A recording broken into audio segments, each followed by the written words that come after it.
This is how we do it. Coming soon to this theater.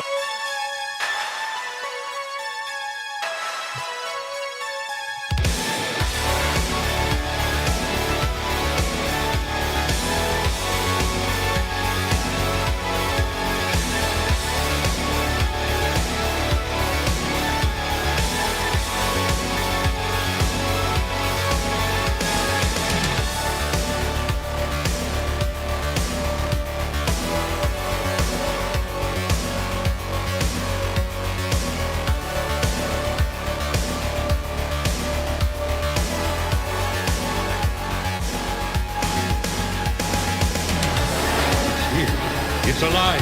It's moving. It's coming this way.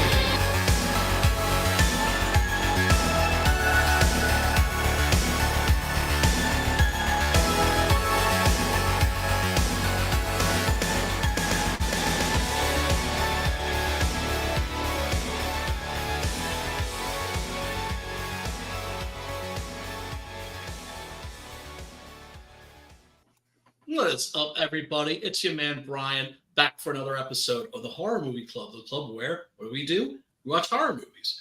If you're a first timer to this stream, what we do is we always try to pick a movie that's not behind a paywall. That way, before the stream, you can watch the movie and let us know what you thought about it in the chat.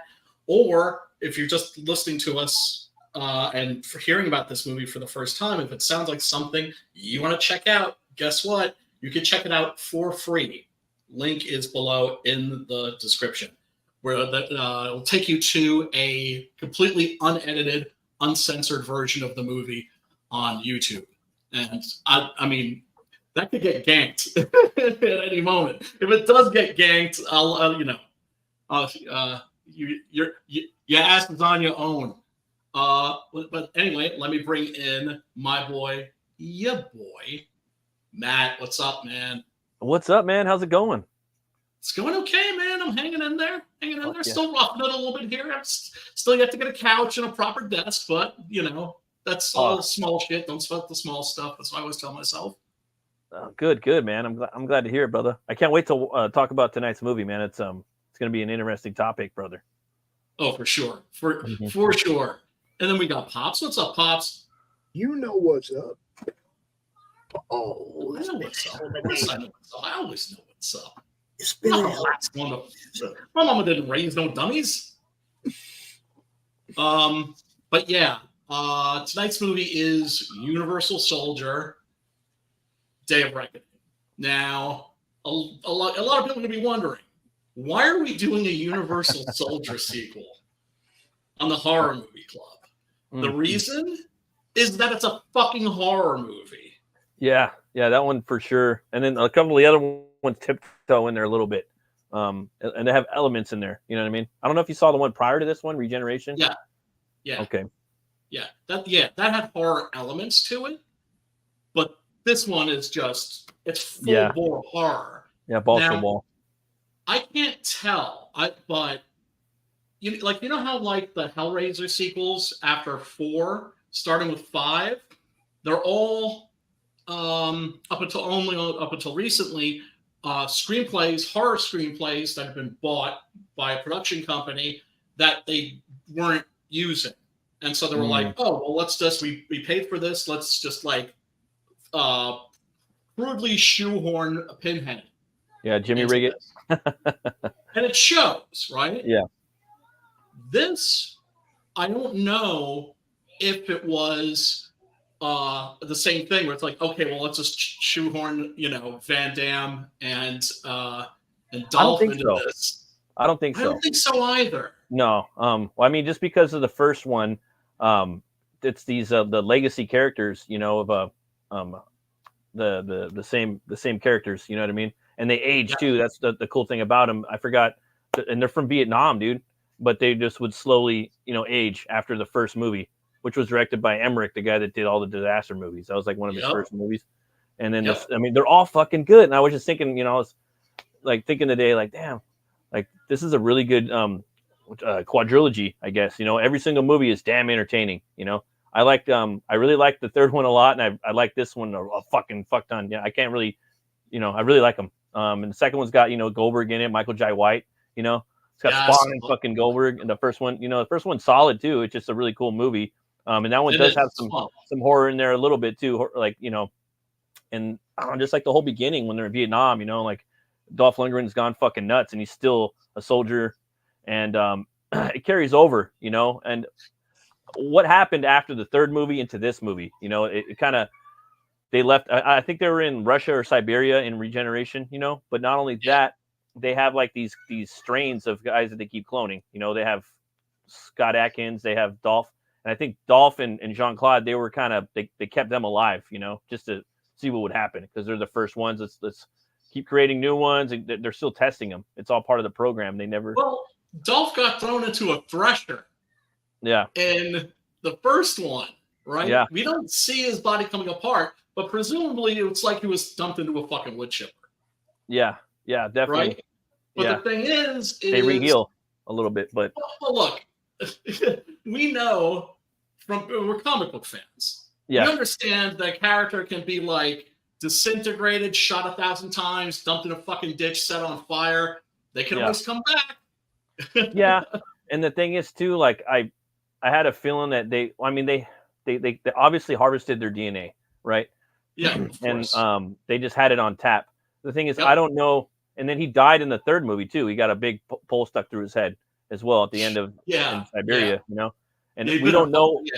We don't know what happened to that version of Jean-Claude. Is that the same one that's in this movie? Or is it not? You know what I mean? Is there's two different ones? Because this, it's hard to say. You know what I mean? I have to go back and rewatch that one and study it a little more. I've seen it a few times. I bought it. I fucking loved it. The action's top notch. Same thing with this movie. The action, the fight scenes in this one and the third one are like just destroy the first two movies. The first two movies are solid. They're brutal. The violence and the fights in this are brutal. Yeah. And fucking Scott Adkins just comes in here and just fucks everybody up. And like, there's a scene at the end where he's talking to Jean-Claude, and he's like, I'm your, son, you know what I mean? Like, I'm your father, you know what I mean? And I'm just thinking, like, I've seen interviews with Adkins. He's like, yeah, Jean-Claude's like my main, he's like my idol, dude. Like, that's who I watched growing up, and you can kind of see with all the leg work and shit, but he's just like next level, Oh, dude. One of the things I love about Scott Adkins, when I became a true Scott Adkins fan, was during the lockdown. Oh, really? Okay. Yeah, because it's just like he's stuck in his fucking house like everybody else. And it's like, you know what? Everybody else is stuck in their house too. Why don't I start like doing interviews with all of my heroes? That's pretty dope. And so he would do interviews with, all of the people. Like everybody. Wow. From the 80s. On YouTube, or how did that go down? It's on YouTube. Yeah. He's got a YouTube channel? He's got a fucking YouTube channel? Yes. I didn't know that. It's fantastic. I've been following him on Twitter forever. I got into Boyka. It was Undisputed 2. That's how I discovered him. I'm like, who's this fucking Russian that's badass? This motherfucker's dope. And then I found out, with Ninja and all the other movies he's got. He's got so many fucking movies now. A lot. But he never has gotten the love that he deserves. He can never.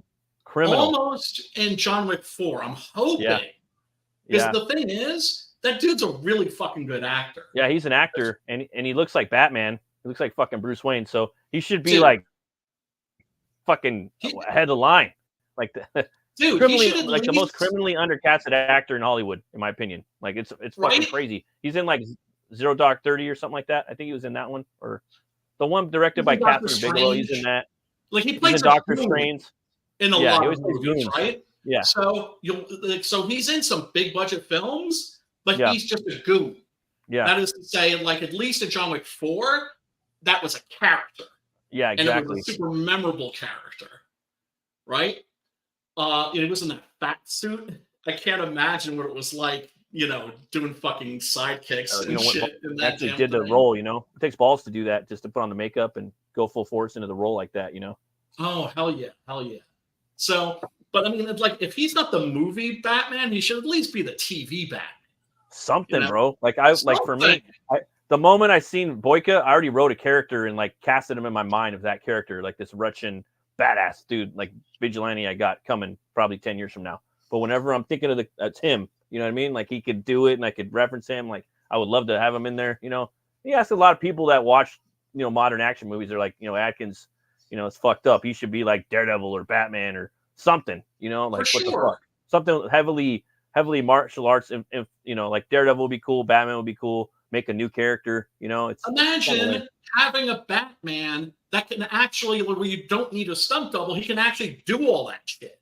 Yeah, exactly. And it's like by the time he's like probably there, it's gonna be, you know, like damn, his knees are gonna be fucking. Because I think he's even like starting to get like, don't quote me on this, but I think I think he was starting to get stunt doubles and shit like that. Like he's up there, you know, but he's not up there. Like he's up there on the set, like he's got stunt doubles and shit like that now. Well, one of the things about the interviews he does is he talks about his injuries. Yeah, right? He's got a bunch. He talks about like how like during one scene, like it's a real big fight that he has. With Andre. Why am I blanking on his name? The Pitbull Aronofsky. Yeah. Yes. In this movie, that's another character that's in part 3 that I was going to talk about, the plumber. Yes. But I won't go into that. He was like the main Unisol in that. He's just like, oh yeah, this scene, my knee was fucked up. That's why you don't see me doing a lot of kicks and shit like that. Yeah. Right? Probably in the sports store, sporting goods store. Yes. Yeah. And he'll break down like his own shit. But what made me a fan is that when he's interviewing people like Michael Jai White, fucking Van Damme, or what's her face, China O'Brien, Cynthia Rothrock. Oh, right? Okay, yeah, I remember her. Right? He's just like, it's great because you just see this. He has like this big fucking shit-eating grin on his face, and it's like you can tell he's a fanboy. Right? Oh, yeah, he is. Yeah, he's a bad fan, and he's humble as fuck. Yeah, he is. Like, he is. Even if he got fucking became a dick, that would suck. But it's like he already did his fucking time. Yeah, he did. When he interviewed Cynthia Rothrock, he actually found a old picture of the two of them at a convention, right? Where he had his picture taken with her, and you know, he's like making a fist. Yeah. And she wrote like, you know, see you in the movies. And like, she's like, sure enough. Yeah, he is criminally underrated. And this movie, he considers his best. He thinks it's the out of all the films he's been in, he thinks this is the best film. Yeah, it is. And he got a lot of range. He got a lot to deal with. You got fucking Terminator meets RoboCop in this movie in some ways. You know what I mean? That's how I kind of describe it. You know, he's very much Alex Murphy in this movie, trying to pick up the pieces. And what I like about it is, you know what? I am a fucking clone, and these are fake memories. But you took them from me. You know, that's still the whole thing. You know, like, are they real? They're not real. You know they're not real. But it doesn't matter. It's a fucking principle. You took my family, motherfucker. Yes. So I'm gonna destroy you. You know, and like, I fucking love that. I love that about the movie. You know. Yes. Yeah. It's there was a movie that came out just a few years ago called Upgrade, which is about. Oh yeah. Right? That was a good one. And that was considered a horror movie, and that got way more attention than this did. And that's the thing that fucking drives me crazy. And one of the reasons why I've been wanting to do this movie for a minute is because it hasn't gotten the attention that it deserves. It's flown under the radar. Under the radar. It'll and what I like about it, it kind of has that Rambo kind of like it hits you at the end, like it fucking goes balls to the wall at the fucking end. Yeah, I like that. I really like that formula. Like every Rambo movie has that formula. He goes to war at the end of the movie and really like delivers at the very end. I think that's, I don't know. I mean, movie wise, maybe story wise, that's kind of cool. You know what I mean? But again, with this movie in the sports store, that was an epic fight. You know, that keeps you on. There's a fucking car chase in there. Yeah, it's really got that like 70s feel to it, but dirty. Like, you could tell they probably filmed this in Louisiana or something like that. You know, Miami. Oh, Miami. Okay, yeah, that makes more sense. But you can tell that it's Florida, right? Certainly when they're like in like when they're going down the river and suddenly like creatures looks like it's turning into Apocalypse Now. And fucking Van Damme is decked out in this makeup and all Colonel Kurtz. Yeah, loved it, man. Same thing with golf, you know. Now. Looks like fucking so like What up, black Tom? metal. Fucking what up? So black metaled out, dude. At the end, he's standing there in his church. You know what I mean, with his sickle, like iconography up against the wall. You know. Yeah, that symbol.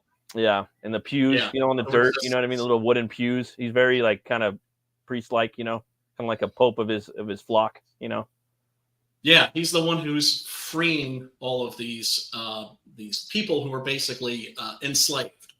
And then at the same time, like they're not. They're still all. It's all part of the program. It's like, from my understanding, that's what I got out of it. They still work for the government, you know, but it's all just a setup for Atkins' character, for his training to go, or his experimentation to go through what they have for him. You know what I mean? Like they're all part of the simulation, is what I'm saying. Basically, they're all staged in there. It's part of it. It's like Van Damme's character says at the end, there'll always be another Johnny. There'll always be another Johnny. Keep sending them at me. They keep sending you guys at me. Exactly. So he keeps sending them Johnnies, and you know, I don't know. Like to a certain degree, I'm like, well, fuck, maybe that was the same character from the first movie, and he built his own stronghold, and the government knew about it. So they're like, fuck it, let's keep sending him the, you know, new Johnnies as part of the Johnny's new upgrade, like, you know, the new strain. All right, this one sucked, clone another one. This one sucks, clone another one. All right, this one, let's give him a family and let's take the family from him. We'll see what happens. Let's try this new motivation. And just the opening Oh, of yeah. this movie, and yet, Doc. By the way, thank you for tuning in. Why did the Japanese? Why did they do everything cooler than we do? Yeah, right. Right. The Japanese posters are always cool, but you look at the advertisements here, and this is the reason why the movie hasn't quite gotten the attention that it deserves yet. Because I think that may be changing. Because I think earlier in the year, the Alamo Draft House was showing this. Oh, really? Yeah. And I thought that's interesting because the movies there, aside from like, you know, the mainstream shit, the cult shit is all curated. Right? They have a curator. So, you know, you've got somebody that's just like, oh, you motherfuckers, you need to see this. Exactly. And so I think and that's the thing, the cream always rises to the top, and eventually this will get the attention I think that it so richly deserves. But you look at the posters and you think to yourself, oh, this is like a fucking Van Damme movie. Yeah. The posters are kind of, I don't know, it's kind of hard to, it's misleading. You really got to set it up. Yeah, man, it's kind of hard, like marketing wise, you know. You have to cover, like, you have to have the three dudes in there, you know. You got to have them in there. But you gotta. I would have brought in the paint. The paint has to be on their face, like to really show that they're doing something different, you know. Yes. I don't know, man. It is a hard poster to crack, you know. That sure, because you want sequence, people, though, man. Right? Because who's getting the asses in seats? Right? Or who's renting this from? Like, I don't like any of these posters, to be honest with you. Like, it's terrible. And to be honest with you, like, it would take me fucking forever to try to come up with one, you know, because it's a hard sell, you know. But again, I would have them in their fucking garbs, dude. They would have to be all with their war paint on, for starters. An artistic one that emphasized the cloning aspect of the exactly plot. That and the underground bunker. It would almost have to be like, for starters, just to fuck with. I would go like the Struzen route as a template. Then I would fuck with it more after that. Because you'd have to have the elements, you'd have to have the bunker underground. The machete at the end is a very symbolic weapon because they're fighting with it. That's why Van Damme, I think, probably had it. You know, that was like the main thing. And I don't know, man. A lot of little stuff. And then, I don't know. Yeah, it'd be a hard thing to crack. Preston? What up, homie? What's up, Preston? Yo. What's going on, brother? We missed. Well, I missed Metal Shop the other day. Oh yeah, man. No, I totally missed it. Yeah, no, I did. I didn't really forget about it. I meant to send you a message and say we can't do it because I had too much shit to do. But yeah, Christmas is a motherfucker. Oh, it's a crazy time of year, Christ, man. Dude, you know. But yeah, it is. For once, Brian picked a movie that wasn't on Tubi. Well, that's a funny thing because this had been on Tubi. Oh, but yeah. it's not yeah. anymore, because that's the thing about Tubi and Plex and those other free channels is they kind of like shuffle the movies. Alternate. That is to say, Yeah. they only have them for like a certain amount of time before I guess they move to like another channel or become exclusive. And the link that's in the description below, folks, that is a Blu-ray rip that is on the YouTubes right now. Highly illegal. But for some reason, like when I post a YouTube link, people are more likely to click on that than if it's like a Tubi, because I think they think that they're going to have to create an account and all this other shit. How is it on YouTube and it's illegal? Like, I don't, because YouTube will slap anybody down if they clip something. Because they haven't You know what I'm discovered it. saying? Like, That's because they So haven't. Brian's gonna make sure they discover it. that sounds very fishy. I'm saying, like, very fishy, because they will, within minutes, they will slap your ass down for using a clip. You know what I'm saying? Like, Put up Devil Flyer. Dude, they'll do it for, look, I can't show the trailers, which are commercials for the fucking movies. exactly, but they got a whole movie available on YouTube. That I don't know. Something's not. I think a YouTube employee put that up there. Roku. Probably somebody that wanted this, wanted to bring more people's attention to this, because like I said, this movie just came in totally under the radar. If they were showing this at like the Cannes Film Festival, and you got a bunch of different movies that are showing at the same time, who's going to be like, oh, Universal Soldier 4? Yeah, it's hard to take. I'm It's gonna hard go to check take that. Jean-Claude Van Damme serious on this cover. Like, he doesn't. He doesn't look very intimidating. We were talking about him like it would be hard to make a fucking cover for this movie, like try to sell this movie. I was telling him, like, oh fuck it, it would be hard to be a fucking. I would not want to take this job. Like, it'd be a challenge. Dolph Lundgren, like, he still looks pretty solid, and he looks even scarier now because he's got the age on him. You know what I'm saying? Like, yeah. But if that's the main star, like that dude in the middle, like, yeah, you're right. It's a rough one. Like Universal. So I mean, what was his name that played in the first Universal Soldier? It was Van Damme and Jean-Claude Van Damme and Dolph. Yep. Yeah. Oh no, I'm thinking of Soldier. That's what I'm thinking of. All right. Yeah. With Kurt Russell. Kurt Russell. Yeah, that was Kurt Russell. Yeah, which is a great movie.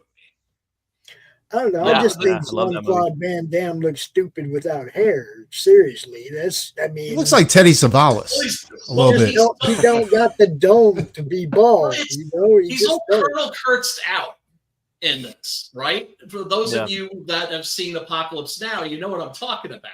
Yeah, he does. Except he doesn't have the weight that your boy had. He just don't got the dome to be bald, man. He just don't got. Is that Dolph right there? No, that's Van Damme. That's Van Damme. Oh, that's Van. Yeah, that's what I meant Van Damme. Like, at least he's playing into that look. You know what I'm saying? He doesn't have the dome to be bald, man. But he looks cool and creepy right there. That's what I'm trying to say with the bald head. Like, that's for the cover. They gotta have that's what I would go for. You know what I'm saying? Like, he did the sex symbol thing. Now it's time to be the creepy. Yeah. It's like he's the villain in here. Like Stallone.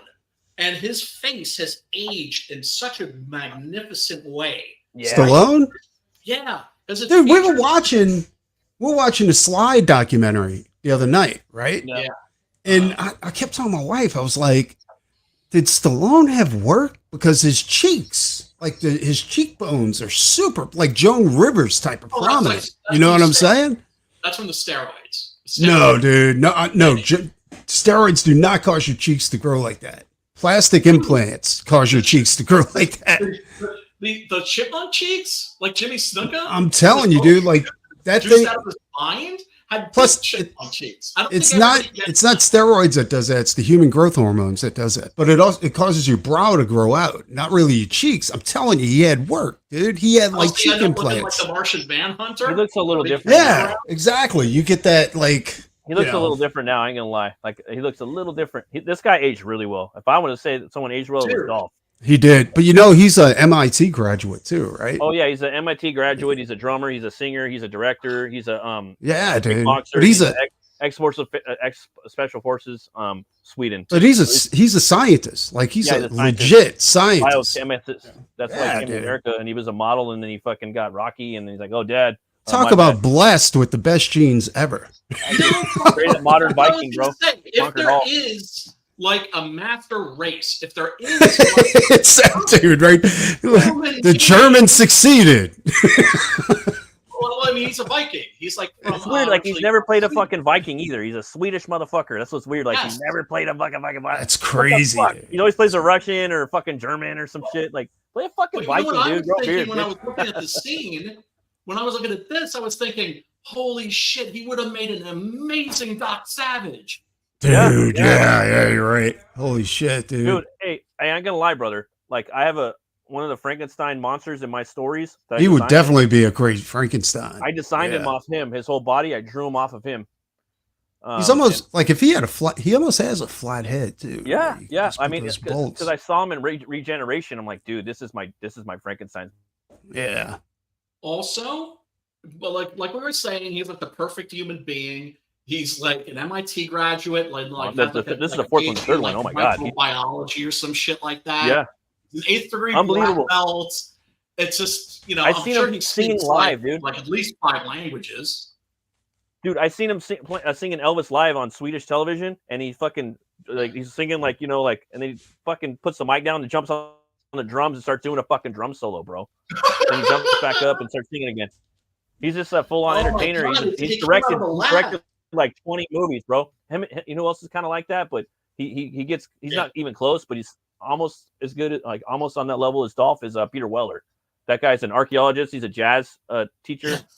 He's a you know, director. He's directed a bunch of Longmire episodes. Yeah, I fucking love that shit. Yeah, no, it's totally cool. Polymath. Yeah, it's just I love seeing that shit too. And the thing about Lundgren is, if you want to, the best TED Talk I've ever seen was the one that he gave, because what is a TED Talk? TED Talk, it's this lecture series. Oh yeah, okay, sweet. Watch that. Right? And he gave a lecture, and he was talking about what a dickie was. And I thought it was really interesting because I had always heard stories about him, right? Really? Like Quentin Tarantino said he was on the crew that went over to his house to film his workout tape. And then he was just an asshole to them, right? And then Henry Rollins said, like, you know, he was in Johnny Mnemonic, and when like, you know, he walked up to Dolph, he's like, "Hey Dolph, what's up?" And he just kind of went, it's just like, bad mood, right? Yeah, he big timed him, cheating on his wife. Jesus Christ! Well, really, I mean, just like not a good guy. Well, that's Hollywood, though. Like that, that's that Hollywood poison that gets into you whenever you do stuff. He starts meditating. Yeah, he starts meditating. Love his Punisher. And he discovers where all that energy, where all that negative energy is coming from, and it's coming from fear, right? I could totally see that. Yeah. And specifically, his father used to beat him mercilessly when he was a child. And, you know, there's fight or flight, but there's also freeze. And he would always freeze. And so he's meditating, and he solves his shit, right? And he reunites with his wife, and he's like, you know, the kids, he's like, I was crying, they were crying, you know, turn over a new leaf. Then he's at a friend's home, and this maid comes up to him and asks him for help. Because she's one of those women that are one of those servants. This is a thing that rich people do in America, is they'll get servants from that are immigrants, right? Yeah, totally. And they'll take their passports away from them. I do that all the time. I got a few of them. They become actual slaves. Yeah, slaves. And so this lady went to him, was just like, oh my God, it's Dolph Lundgren. Oh, he's like a hero. He'll help me. Yeah. And he was just like, what in the fuck? And he did help her. And he said it helped him turn his life around, and that like human trafficking was a thing that he was very, very involved in fighting. He and Tony Jaa made a movie about it called Skin Trade, which is definitely worth watching. I think I've seen that. You know who else got caught like with the same situation? Steven Seagal in Louisiana. Well, Him and a buddy of his, they had an underage girl staying at their house. She was supposed to be auditioning for a part, but they wouldn't let her go. You know what I'm saying? Like that dude is the biggest asshole. Yeah, on the like that's some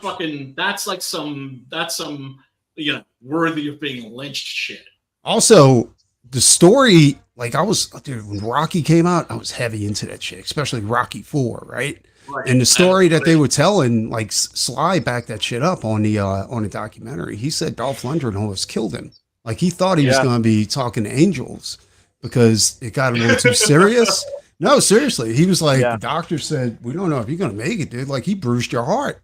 Yes, I remember that. Yeah, he bruised. How the fuck do you bruise somebody's heart? He hit him in the chest. So, now this is this is Sly at his peak, where he was working out with Schwarzenegger. He was ripped, and he was a tough little fucker. And Dolph hit him so hard, he bruised his heart, dude. No, it's amazing. I totally forgot about that. I seen an interview with Dolph, dude. He was talking about Stallone recently. Because they were promoting a little slight promotion, not much, for Expendables 4 that was dog shit, from my understanding.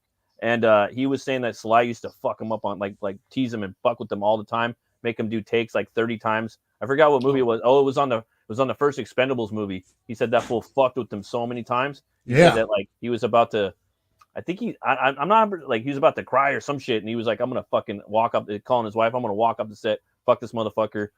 I can't take this shit no more. Well, Sly said in the documentary he did that on purpose. He even did that to I can't remember, Robert De Niro, because he wanted to get the best performance out of him. Yeah. So the best way he could do that was get under his skin. You know what I'm saying? There are that's all method. That's all method.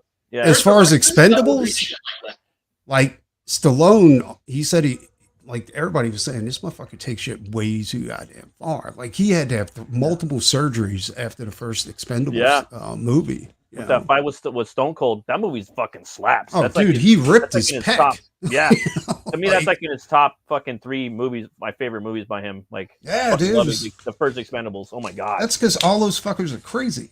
Yeah, they were like that was like their swan song, like they were like, that look at this, that much testosterone, and every one of them dudes was trying to one up each other. Yeah, well, it wasn't even testosterone. Like Stallone got caught in Australia with a bag full of fucking steroids. You know what I'm saying? Like it was all them dudes, all them egos. They're all just trying to one up each other. You can just see it. Dude, right? It's like nothing better than that. Pretty there's awesome. No way you're going to get anything but great performances out of them because they're all trying to one up each other. Yep.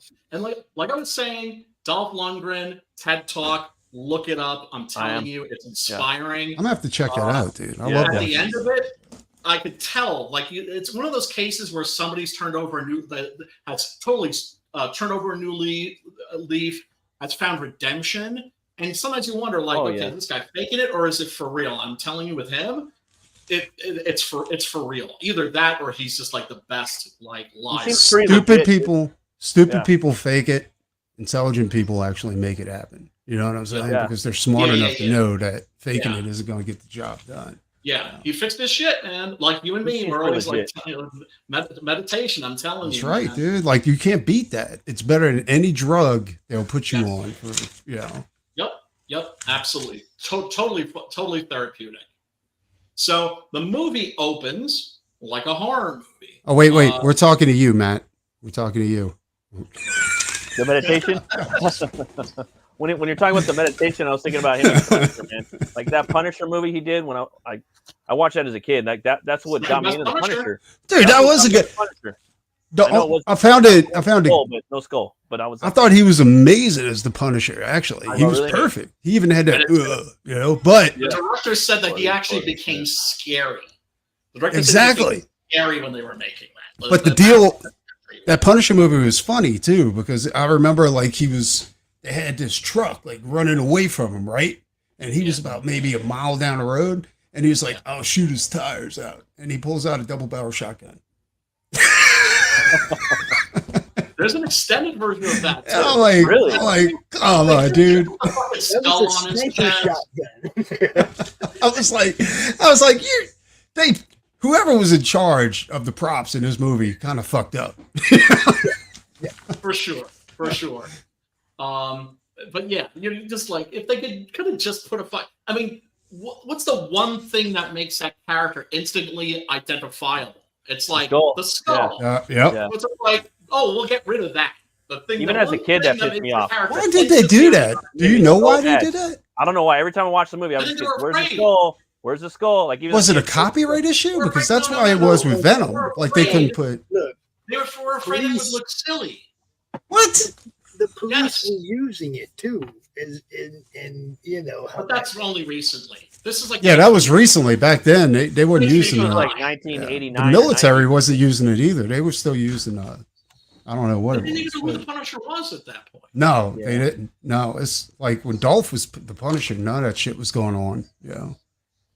Shit, Dolph could probably play an old Punisher at this point. Yeah, for sure. Oh, dude. He's had knee surgery too. I was thinking the same thing. The Netflix Punisher was good, but that dude was way too short to play the Punisher. He was a great actor. You know, looks like the OG, like Baron Punisher and Jim Lee Punisher. Dolph, you know. You never look bad with black hair either. Well, the best, of course, is dude. Can you imagine him as Cosmic Ghost Rider? You know what I'm saying? Because Cosmic Ghost Rider is the Punisher, like an old Punisher. You know? Oh, that's right. No, I totally forgot about that. Oh, damn! I got to show you guys. We got to get off topic real quick because I just got to show you something that looks totally bitchin'. And folks, we are going to get back to talking about Universal Soldier: Day of Reckoning. We're going to take a look at some clips, some fight clips and shit. But first, we got to take a quick look at this. This is two chicks with vampire teeth.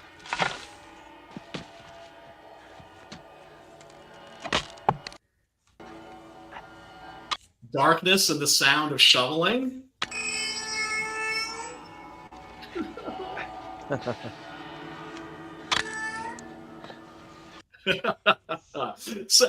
So this is check it out.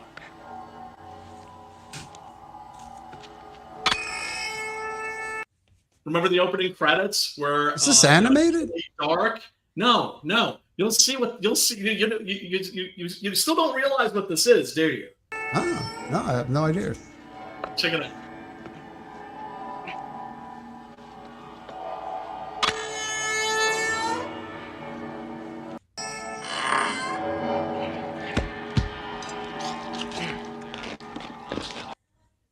I just love the fact that this is totally like a recreation of the opening of Texas Chainsaw Massacre. This is a Texas Chainsaw Massacre. Pinball. Oh, that's awesome. Pinball. That's fucking amazing. Yeah.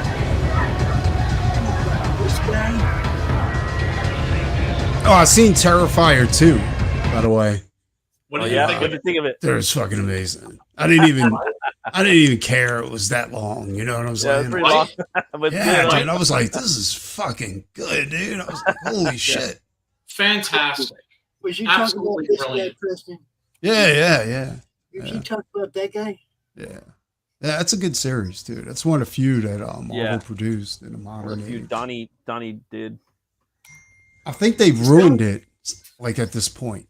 You know what I'm saying? Like once that initial story came out, they kind of fucked it all up. Mm-hmm. I think I have the first three, like I do with most stuff that looks semi-interesting. I'll go for the first three, and if it ain't no good, then I can see why people collect pinball machines. Oh man, yeah, right. I mean, I loved pinball back when I was a little kid. You know, this before video games really kicked in. Yeah, it says Grandpa right there. Cool. You know what? It'd be cool. Like after you win, it just starts flooding with blood, like the insert. That would be great. Yeah, it's like close from the movie and shit. But yeah, there's like see the meat locker on the right, like right Yeah. here. That's fucking So awesome. that pops open, and the girl comes flying out.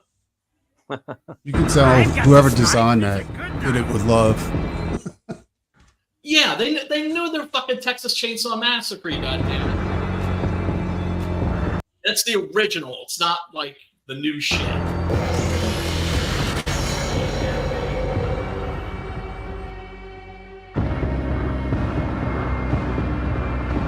I think I need this in my basement. I don't have a basement. I need to get a basement so I can put this in. With no sign of her boyfriend, Pam went looking inside the house. Do you see the Leatherface? How he spins around? With the pinball hits him?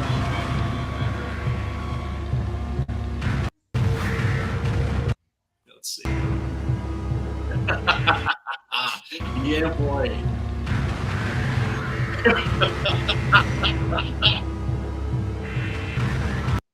That's fucking amazing. That is pretty crazy. Yeah, Blue's been like having a lot of like popular stuff like lately, like because the game and the pinball machine. You know, I hear the game's pretty crazy, like pretty good. Have you played the game yet? I haven't. It was on sale, but it was only like maybe like 5%, $5 off or something like that. Gotta wait. And I'm kind of waiting for them to work out all the bugs and shit. I've only heard good things about it. Only good things, and it's just like normie, you know, like so. Definitely would check it out. Yeah, I mean, I definitely will. I definitely will at some point. Yeah. I just always wait for shit to go on sale. Get that shit as cheap as I can get it. Oh yeah, so I for don't sure, feel dude. guilty about like spending money on video. Well, like games. me, I will never buy a brand new game ever. Right. Like I learned that with like the last, PlayStation 3 stuff or 4 stuff. I'm like, I'm just gonna buy them used. I don't see why I need to buy it brand new. You know, it's like kind of pointless. You know, I mean, No, that's if the new that's Elder like buying a Scrolls brand new game came car. out, if the new Elder Scrolls game came out, new Batman like Arkham game, that shit would be day one for me. I have to admit. Yeah, maybe if it was something like that and I was playing like religiously, like I was like again up until like fucking PlayStation 4, I was buying shit like if I could day of like, give me that shit, you know. What's cool about Steam is you can put shit on your wish list. It lets you know when shit's on sale. Yeah. And so I've gotten a lot of shit that, but then you end up with all these games that you don't get around to playing. Yeah. There's one I think that you guys would maybe find cool called Weird West. Oh yeah, dude. I've been meaning to play that one for a minute, bro. I'm checking that out right now. I wish I was like you lazy bastards and didn't play video games. I stopped playing, dude. My PlayStation doesn't work anymore either. Like fuck. But I ain't gonna lie, dude. I think for me, like the best games were on PlayStation 3. Like, oh my god, I think that was a pinnacle, bro. Just the games were just the shit. Fucking Baldur's Gate, the original Baldur's Gate. Oh, the new shit, man, is just eating up like a big chunk of my life. It's amazing. I mean, just the amount of different decisions that you. Oh can yeah, make. it's so like immersive. Like I actually don't even have time anymore. I'd love to do it. Like I just want to go in there and play. Like yeah, that God of War was really fun. Also play a little bit, come back to it. Yeah. Is that Weird West? Can people play that together, Brian? I don't think so. I think first you're playing a chick bounty hunter. Yeah. Then you're playing a werewolf. Then you're playing a Native American brother. Then you're playing some kind of serial killer called the Pigman. Huh. And that's all. You're like different characters that you are in that game. Yes. I always thought it was just like that gunslinger with all the tech. Oh, that's not the same game, is it? No, that's Evil West. Okay, that's Evil West. Okay, which is fun. That game looks dope. It's on sale. Weird West. You're saying Weird West is the new one you're talking about? Weird West, and I played before this. Damn. Okay. Which was also a Weird West game, and it was awesome. Fuck. And so I saw that it was like 75% off. I was like, give me that shit. Oh, yeah. See, I download them. I always download the free ones, the monthly free ones on PlayStation. Mm-hmm. And that was like last month they gave that one away. No shit. Damn. I download them all. I check them out. If they're good, I keep them. If they're not, if it's good, I keep it in my library. If it's not, later, Right. Um, Well, I mean, but I don't do have try time make to a play point. them all. I just have them all. Right. This scene was it's so terrible, brutal, man. because sometimes I'm like, why am I buying a new game when I have like 10 that I haven't even finished Yeah. yet? That's why I Right? just get them. But that's because it's like they were $5 or $10, and I was like, oh, I'm gonna get that shit now. That's how they get you. That's how they get Well, I you. mean, that's how I got Fallout 4. That's how I got a bunch of games, was just getting it when it was the monthly free game. That's awesome. I mean, it's shit. I can't buy games. I can't afford that shit. Yeah, I mean, there's only like a handful that I think are worth the price. And Baldur's Gate 3 is one of them, right? Because you're going to be playing that forever. Skyrim, fucking at least 1,000 hours of time I fucking put into that shit. Batman Arkham Knight, at least I think last I checked was 438 hours I clocked in on that. If I could afford a game right now, I'd have already bought Baldur's Gate 3. But Right. I can't afford games. But yeah, just the opening of this movie is just Brutal. fucking brutal. It opens at like a horror movie. Yeah, totally. Scary as fuck. I mean, and this is the kind of horror that can actually happen to you. Yeah. Monsters, Daddy. I seen some monsters in the house. Right. Like if they told me that, I'm like, fuck, dude. Like I gotta grab my shit. You know what I mean? Right. But he's just thinking, okay, I'll go out there just to placate his daughter, right? Yeah. And she's like, they're in the kitchen, and he opens up the kitchen door, and that's fucking waiting for him. Straight up fucking Universal they Soldiers. Fucking beat him mercilessly with a fucking tire iron. And the way it's shot, very clever. Too. You can feel it's very clever, this hit after hit after hit, man. And you're like later, like in retrospect, you're like, oh, I know why he could take them hits, But the way they filmed his reflection in the shattered glass on the floor. What's that? Part of this is like an amnesia thriller, because the doctors tell him when he comes to, because he can't remember anything before this, right? Yeah. And so when he comes to, they're like, well, you got hit in the head about 20 times with a fucking tire iron. You might, you might have some memory issues, but it'll gradually come back to you. And that's the way that the amnesia thriller generally works, is gradually the pieces get put together, and the person ends up learning, the protagonist ends up learning more and more about themselves, and usually it's nothing good. This goes in a different direction, though. Because he finds out that, well, what is it that Van Damme says? Your thoughts are not your own. Yeah. But yeah, brutal. Fucking kill his wife, fucking his daughter. Oh yeah, this is a great moment too, where Andre here is just working as a plumber, and is obviously some kind of like a sleeper agent, because suddenly there's this high-pitched whine in his head. Right? They turn him on.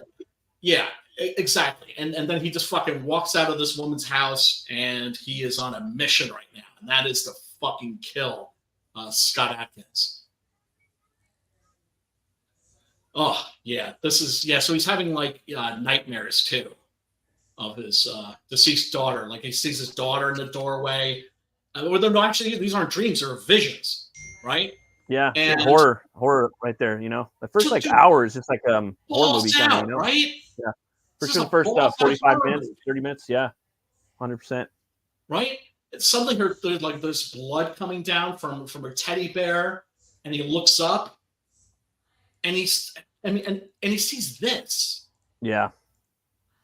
Does this look like a frame from an action movie or a horror movie to you? Yeah. Right? Yeah, it takes you on this. It throws you right. Makes you want to find out what happened. Oh, absolutely, man, absolutely. And then he just goes in there and starts fucking everybody up, because so you're coming in this from a fan of the previous movie. You're like, oh, well, he was working with them, so this is a new, because they were like in Siberia or somewhere like that in part 3. Right. It's yeah, a, and, it's a like different he was like the character, but I main. was He was like the assuming- the same strain. Right, and it's the same director, John Hyams. Yeah. I actually think okay. the previous I didn't know one, I think that was him and his father. I think it was Peter and John Hyams. Oh yeah, John yeah. Hyams Okay. is the most underrated horror director out there right now. He's doing these amazing fucking works, and they're just going under the radar, and nobody's fucking noticing them, and it's criminal. Because this guy should be playing in the big leagues, in my opinion. Black Summer is an absolutely brilliant series that was on Netflix. That is on Netflix, right? I like that one. Yeah. Black Summer's Amazing. amazing, dude. A lot of people Amazing. were hating on it because their main complaint was they got the military wrong. You know, What? that's not how the military. What? I was like, Bullshit. are you watching a military documentary or are you watching a zombie movie? TV That's series? how debased they get. How debased they get. Oh, it's So usually quickly. people in the military who say stupid shit like that. Like you can nitpick something to death until you fucking hate it or It would be make the, other look, people it would hate be it. the military. It would be the cops. What do you think that they would turn into if that happened? Armed gangs. Absolutely. And that's just the thing. Like, I mean, whenever you approach a series like that, like you look at it as entertainment and Of not course. reality, you know, Yeah, and a yeah. lot of people can't make that distinction. No, And because you enjoy it, they want to make sure that you hate it so that they're not alone in that Yeah. mindset. Yeah. yeah. There's another But- show on Netflix right now called Obliterated. Obliterated. Oh, you sent me a message about that. I never got a chance to check it out watch yet. it, dude. Got to. It's fucking great. I loved it. Oh, and this is sick too. This is a really sick detail. He goes into what is basically a brothel, a party house for the Unisols. Yeah, yeah. And one of these guys is, you know, some of these guys are obviously into like kinky sex and shit. Chokers and this guy's this getting guy- beat. He's getting tortured. Like voluntarily. He's Yeah. just like having his hand nailed Yeah, to a board. yeah. It's like that's the kind of shit that these guys need to do in order to feel something, right? Mhm. Because one of the things that I think is really striking about the script for this is that they all have this hole in their souls. Yeah, definitely. That they all feel like something is missing. Soulless. Right. So they're doing really extreme shit to kind of feel something, anything. Yeah, Andre comes in here and just fucking regulates. And you already, again, like if you know from the last movie, this guy's a badass motherfucker. You know what I mean? You don't even need the shotgun. It just makes him scarier, you know? Well, I mean, he's clearly playing a different character. I think that's Yeah. also why they gave him the beard and Yeah, everything. he's a different clone because he got murdered in the last one. Like John Claude Right. murdered him, Right. you know? Right. But that's He's- also the great he's cloned. thing about bringing cloning into it. Then you can fucking bring everybody back. That's the thing too. It's like, oh, okay, like, you know, Atkins he's part 4. Like if you look at it like that, like each movie is a different clone. Booyah, shot. Yeah, I like the CGI in here too. Like I think it's done like for like the head explosion and stuff. Like it's real quick, you know. It does a good job. I mean, obviously it's fake. It's all right. Yeah, so there's CGI exploding heads in this, but they're very well done.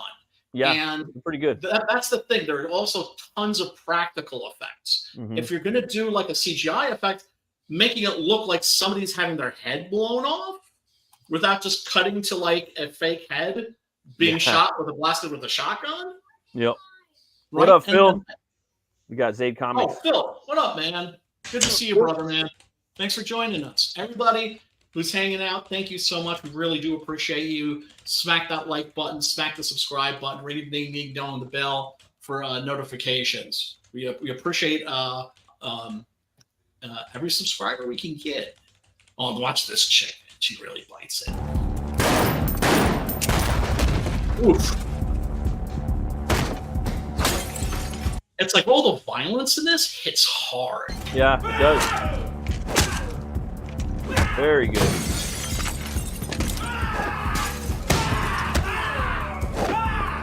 I'm telling you, man, Doc Savage. He's still the same character too from the first movie. That's what I love about it. The cocky shit talker, having fun, crazy motherfucker. Oh, and he fucking chews up the scenery. That's what, and he does in the first movie too. You know, it's yes, he does. You know.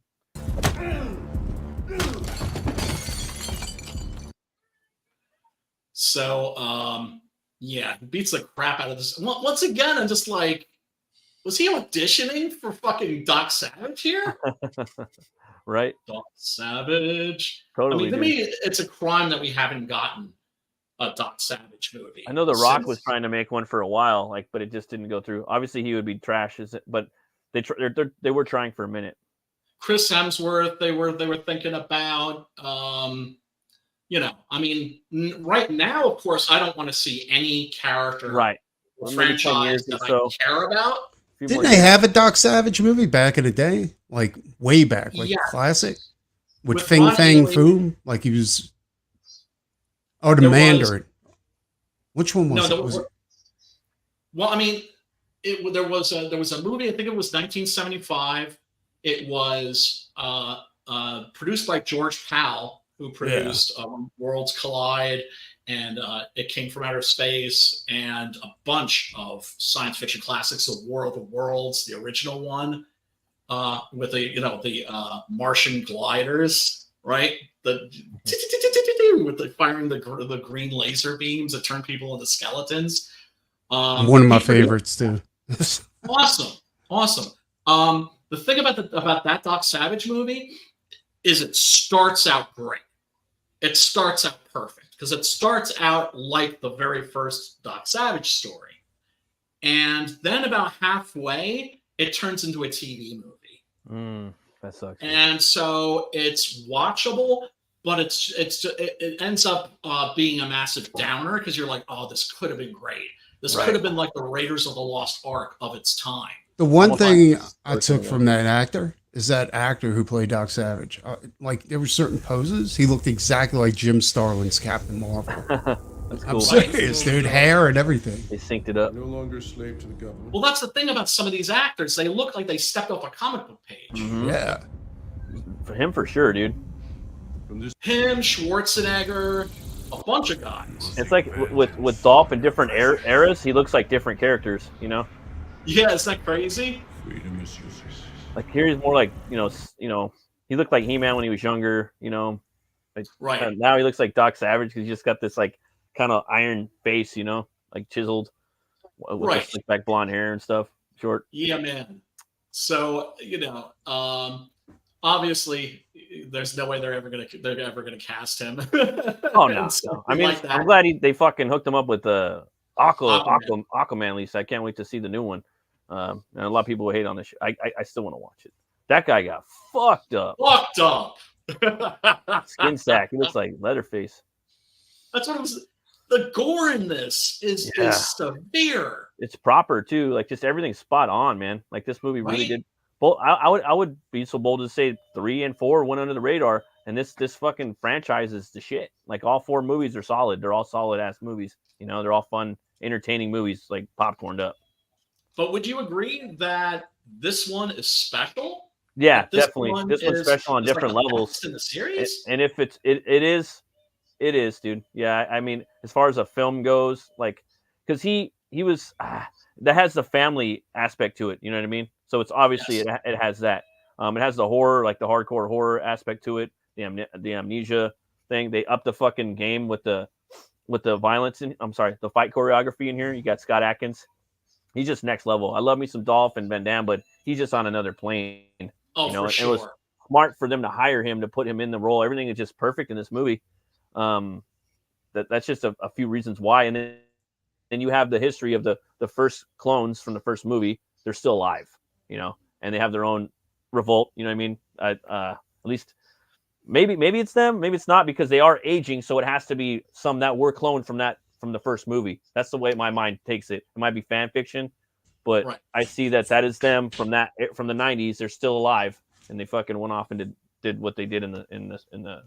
Well, it's great also because it doesn't answer its questions immediately. In fact, it doesn't even answer its questions until the very end of the film. The 90s had some great action sci-fi Fuck movies, yeah, dude. Like, Yeah. Sure. and I love the Calm down. Emmerich I'm shit. gonna- Yeah, let's check this out. This is speaking of like the brutality of the fights. This is great. Yeah. And I like how they get bigger and bigger each fight. Oh, yeah, that's the thing. And Atkins is one of those guys that understands. Yeah, It's kind of perfect in a way. Like you just have the pit bull coming in, blasting some fools in a brothel. Then you got him and Scott fucking it up right here. You know, chopping some shit off. Then you got the fucking sports fight. Then you got the big motherfucking battle fight. You know, it's just kind of a slow build in action. I love it. just like the 90s. Crescendo. Yeah, it's a straight up Rambo formula. I love the Rambo formula. Every Rambo movie is the same. Right, but Now, that last Rambo movie, like where it was the helicopter versus the tank, that was funny as shit, dude. You got him. Rambo 3, I love that fucking movie. That was Oh, that's the best one, bro. That movie. Oh my god, Yeah. I love that movie. Yeah. That movie and The Expendables are like my two favorites in one movie. Yeah. Yeah, check Expendables this out. 1 Nice. and Rambo 4. Yeah, This Rambo's right always there. been my favorite. Oh yeah, right here, the hand. Oh, Fingers. Ooh, you got some smoked cocktail fucking weenies right there. On the floor. Ow. Counter. dude, in that Terrifier movie, I don't know how he pulled off some of those effects because it looked like he was gouging people's fucking eyes out. You That know movie's what I'm wicked. saying? That's a Yeah. cool movie, bro. Dude, like Cool. he, And the it was end above was and pretty cool, right? beyond The with the, Which one? You like the ending? Dude, I love ending the of whole thing. Terrifier I 2? thought it was great. Cool little switch, a Rooney, huh? Like a little bend of like a genre, slight The genre little bend, kid, right? I mean, the creepy little kid version of him. Yeah, Yes, that the pale one, and then girl. with Yeah, the how chick it builds with on the the sword and mythos shit, the table. cosplay and shit. The only thing that was weird about that was the poop scene. You know what I'm saying? Oh, In yeah. the laundromat, That I was like, oh, wait a minute.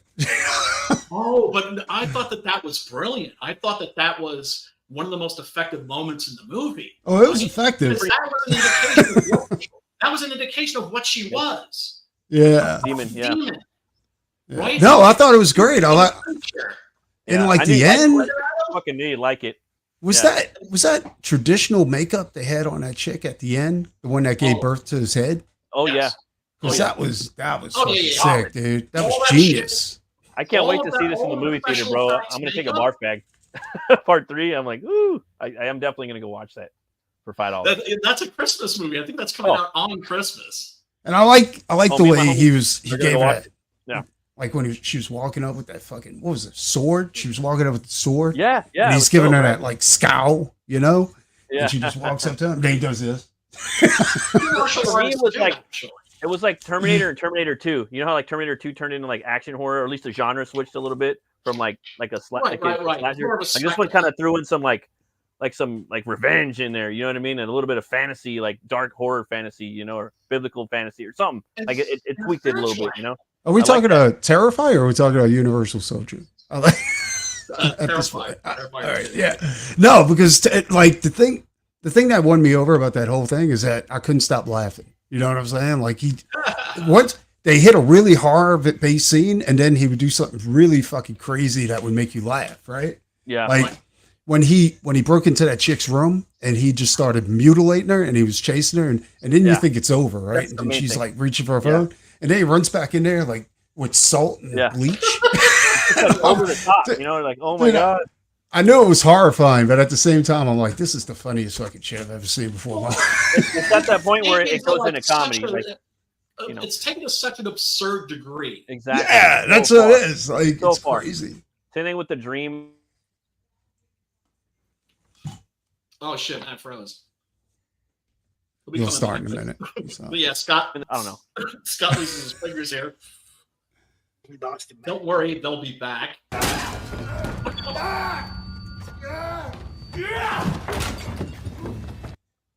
Right, so they keep tussling, and this is what I love is Scott gets away, but before he does, he's like, "You took my fingers. I'm gonna take those toes." Right. Holy shit, dude. It's crazy. Boom! Take them toes.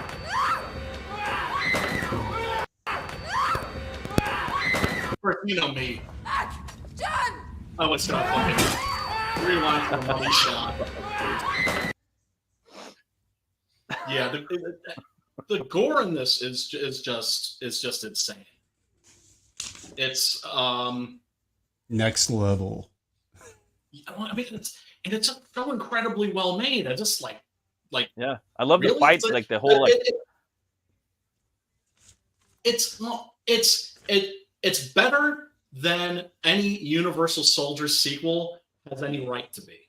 Yeah, no, Is yeah. what I'm saying. I love that. I love it when like something comes in at the end. It shouldn't be that good. Like it has no right being that good at the end. Yes, for a fourth yes. movie of this, you know. Yeah, for sure. So yeah, folks, check this out. I highly recommend it. I'm not the only one. You would give this what? 2 horns up? Oh, we lost that. It's definitely 2 horns up. 2 horns Just up. that was accident. Have you seen this movie, Preston? Yeah, I checked it out. It was pretty good. I liked it. But I'm a Dolph fan. Like, I like Dolph Lundgren. Yeah. Oh shit! I just see you sharing your screen here. I'm sharing 6 gun pages. Oh, 6 gun So, pages. Yeah, just in case anybody's wondering, this is where we're at on. Oh my god! It's Bona time. Sick. Welcome back, Mac. Welcome. Yeah. Okay, New colors. welcome back, Mac. New colors is making my shit look good. Like that's seriously, dude. Seriously. like, that's what I was looking for. I was looking for that mood and Yes. and layering. That's the main thing with the colors. Is get him to layer shit. That's exactly what he's doing. Those vultures, like stuff. Oh, fantastic. Motherfucker on there too, dude. And now some of these. What's that? How many pages is he gonna do? Because I keep waiting to pay this guy. He's got to make. He won't get. He doesn't want to get paid until he's got everything. I like that. You know what I mean? I do like it, but it is kind of like I think he's. Well, fuck, dude, I can't complain because I'm like that. You know what I'm saying? Like, I just get uncomfortable when, I don't want people waiting. No, I totally get what you're saying. Like, and that's what I told him. I said, let's get these changes done so that we can get you paid. You know what I'm saying? Because I know boy. Like right here, he's got a couple of changes to make on the hair on the pilots. But I love the way he's playing with the sun, and putting the light effects. Yeah, because that's the lighting, thing. Like, man. It's the lighting. Yeah, to deal with, like, if we're going to be in the sky, you got to make it majestic. You know what I'm saying? Yes. Like, yeah, and this is an epic scene because this is like the climax of the story, and it's reached such like crazy proportions. Like I said, this was a story that I wanted to start out, small, and then make it bigger and bigger and bigger and bigger. And the professionalism with this guy is crazy. You know what I'm saying? Like, check this out. Look, you see how this whole interior panel, like it's crazy, dude. It's got a nice color holds. Yeah. Preston's composition, his fucking framing. Oh man. He's using an ambient light on the gorilla while nice. Nothing looks cluttered. You know what I'm saying? And I really like that. I need to talk about and this we see all of your line work. Yeah. Yeah, he's good at working at. Like, not covering anything up. Yeah. Yeah, I'm definitely happy with this dude. Good. I mean, I haven't seen the line work, but it doesn't look like he's washing anything out. It looks like no. And that's what I told him. I said, do not like burn out sketch lines. We want to keep those. Right. We want to see that shit. At least, I do. And Preston, you prefer that too, don't you? Yeah, totally. Me too, yeah, right? that's the allure of black and white. You get to see all the lines. Oh, he is missing a page. Hold on 1 second. I'm a black and white stand, man. Like I said, I originally wanted to do this in black and white, but at that time we didn't tell black and white comics. So, hold on, one more page. All right. I like his color palette for this sunrise scene. You really feel like it's in the morning, Isn't that fantastic? His lighting is off the hizzy. Got your purples, and your oranges and your yellows. Oh man, yeah. Thanks for sharing. This page is one of my favorites too, and he really, killed it. Well, that's the money shot right there. Yeah, nice. Gorilla plus Zeppelin equals adventure. But he got the whole scene, you see, and it doesn't look like you see. There's the hangar right down here, and I just love how you have like for instance his elbow, Kumba's elbow is just like is has moved into the next panel. Yeah. Well, no, I mean, with this one, like, because he's launching into the air, because he's holding on to that rope, that hooked onto the Zeppelin. And I just wanted him to come out the panel a little bit. But also, the problem is it's making him really, really big, but including all the other stuff, like the story elements in there. And the colors did a really good job on not washing anything out and keeping everything, like, in the panel without making it, like, obvious. You know what I'm saying? Like, Yes, I'm very happy with these, dude. I'm very happy with these. Yeah, I think when people back this one, they're going to be really surprised because it's going to blow the last issue out of the water. Oh my god! No, like I said, like how I was saying that Universal Soldier: Day of Reckoning it's so good it has no right to be as good as it is. How dare you? That's kind of how I feel about this. Like, 16 Gorilla does not deserve to be like that. Right. We've talked about this. It's not like I'm going to go, oh, Preston, could you make that slightly less awesome? And Can you make this shitty? Cool. Just tune down the awesome. There are no bonuses on this project, motherfuckers. So start toning it down. Turn down the awesomeness, dude. What the fuck? You better mute that. Dude, Preston, you're on 11B. I'm working with you're chasing away all the fans, man. Well, he's got a style and he's flexing it. Is what I'm saying, dude. I'm working with what I got, dude. That's all of us are. He's one of those guys. When you see his art, that's Preston's art, and you move on. You know it's his art. He's established his style where you can see that's his work. I mean, Matt's well on his way to doing that too, where you can see when you see a Matt piece, Yeah, for sure. Burke piece. I don't know about that. I do. Got a long way to go. Hopefully. No, but that's just it. Personal style doesn't have a long way to go. As soon as you've established the type of style that people associate to you. Yeah. It's always going to be, they see something like that and they're going to think of. That's true. Right? Yeah. No, absolutely, right? It's like, and that's one of the beautiful things about comic book art. It's just like, man, everybody's different. Or there are so many great ones. Well, that's why I like companies that don't have a house style. Because I think when you put a house, when you're like, okay, this is, everybody has to draw like this. Right. That turns me off so much.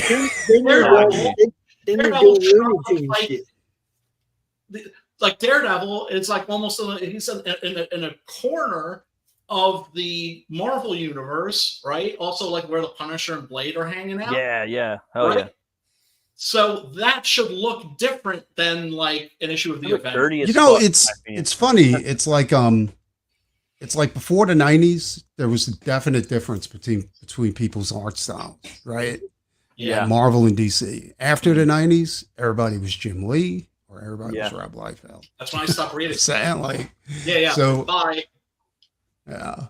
And see, this is why to me it stands out so much when I see an artist that I like and I start noticing a piece of art going, oh shit, that's his.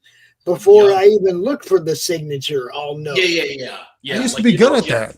I used to be good at spotting other people's art, but I mean, but if everybody's drawing like Jim Lee, you know what I'm saying? It's like, that's what I'm saying. In the indie world right now, I get that where I get to pick people out. Dude, that was the greatest thing about Sirius Comics, right? Like, you remember Sirius, Cry for Dawn, Animal Mystic?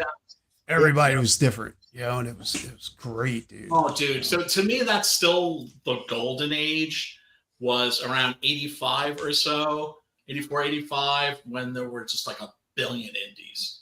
I like it too when like variant covers are different. You know what I mean? Like for books and shit, okay.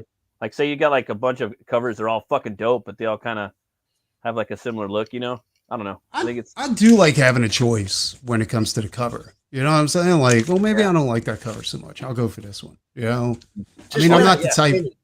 I'm not the type to buy the same book 3 times or 4 times. Just I only buy one. All the covers. I only buy one. I mean, I would if I was a millionaire, or a billionaire. I would fucking. I don't think I would because I just can't get past the idea that it's all the same story, like the same intent. Exactly. You know what I'm saying? It has a different wrapper. I just like it because like the art. Like if I was a multi-billionaire, I would have rooms with like just fucking so many comics. Dude. Like so, I just like actually love just images like of comic book stuff, you know. But for me now, like I will never ever fucking buy more than I would never buy more than one comic book. I don't do variant like doubles, you know. I don't do that. I wouldn't do that. Too many books to buy. I could buy another book with that. I could go buy another fucking. I could go support another person or buy exactly. That's why I've always thought of it. I felt funny about doing one variant cover because I was always like no variant covers. Because a variant cover always felt to me like double dipping.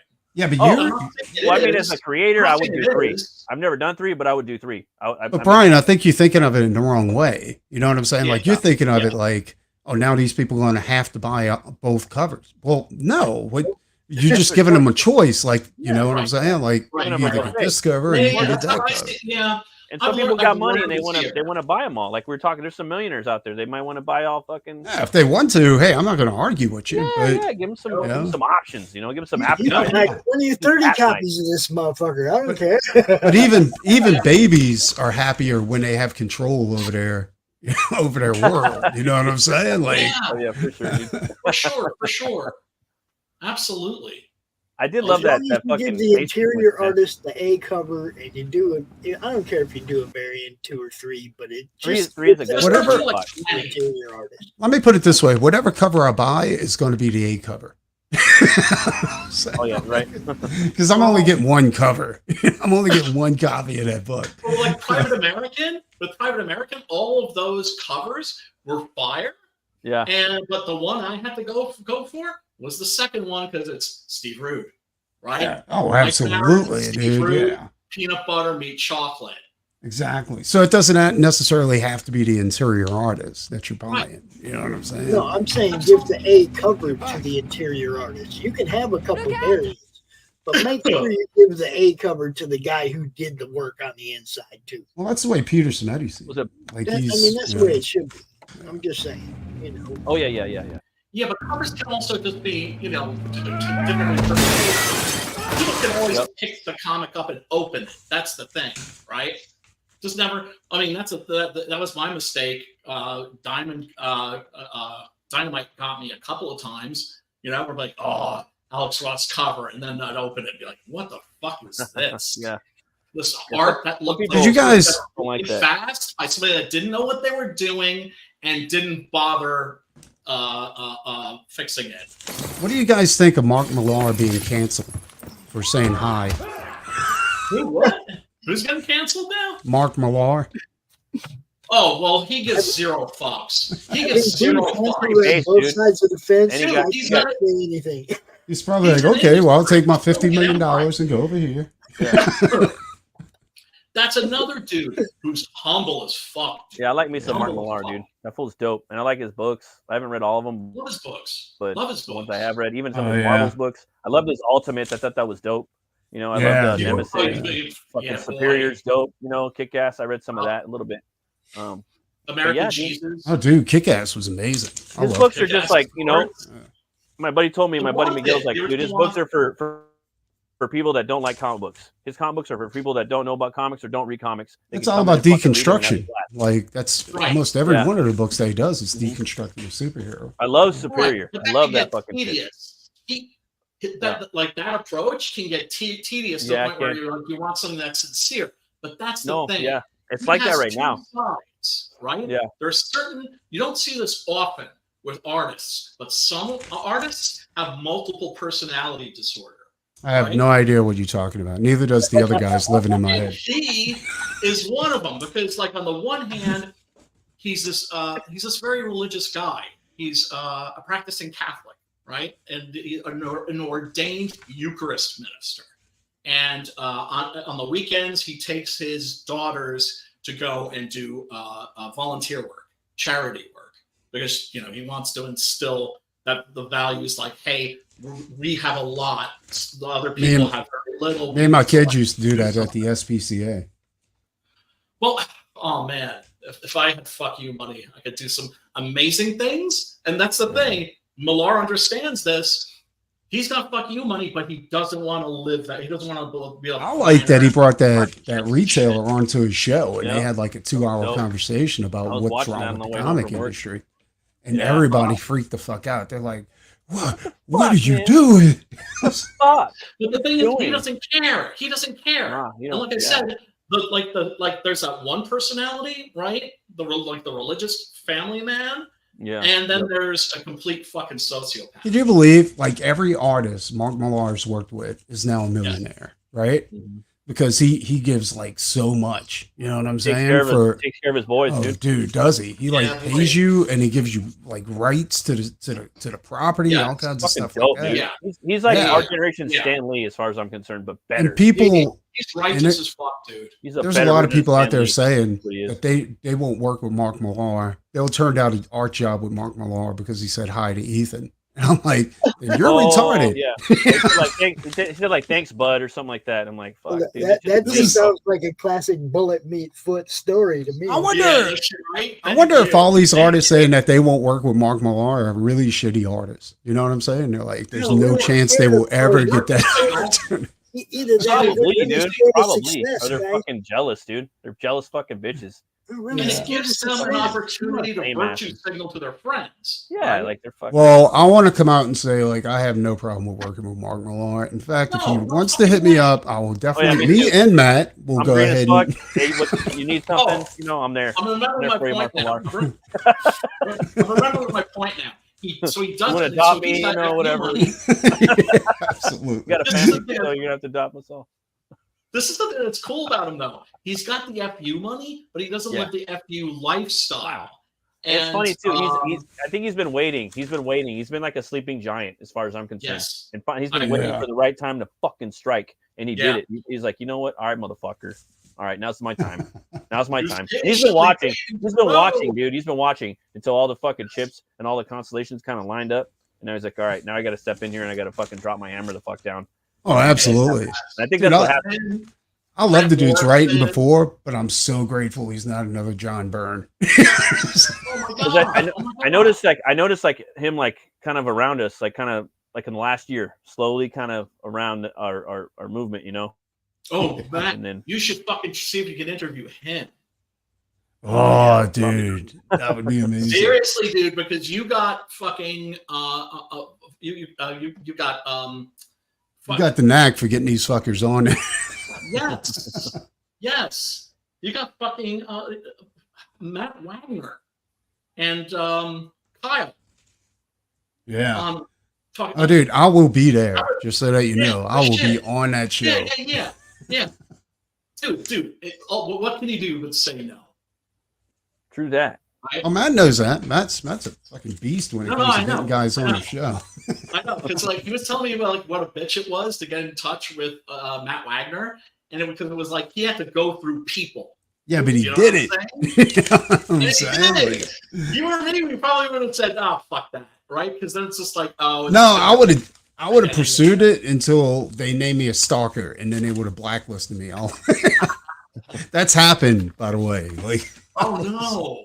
Yeah, dude. Like, because I was canceled all over the place, dude. You getting canceled all over. Not canceled, but it was like they just like refused to talk to me. And I was like, what's going on? Yeah, it's crazy. Fucked up. Well, you know what? They're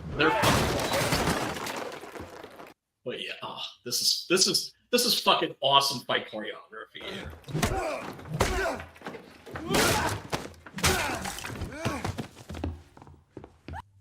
Oh yeah. At one point, Andre here throws a fucking bowling ball at homeboy. I think it's right here.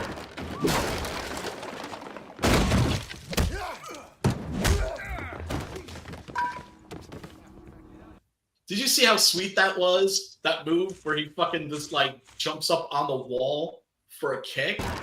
Dude, the fight choreography on this movie is fucking so good. Like, it's amazing. Just the action alone. Like, there's this one scene where he's going through the fucking bunker, and there's this dude on the floor that you totally overlook, and then the camera goes back to the floor, just like like, hey audience, you missed this motherfucker on the floor. He was there the whole time. We're letting you know he's there. Now Scott's gonna shoot him in the head. Yeah, I mean, it's just It's little things like that, little tweaks, you know. How is this guy not famous? How is this guy not a Look, fucking it says rock madness. star? It says madness up there. Look. What? Huh? Oh yeah, in the back. It says madness. Boom. Right there. Some of these guys aren't famous because they won't play ball.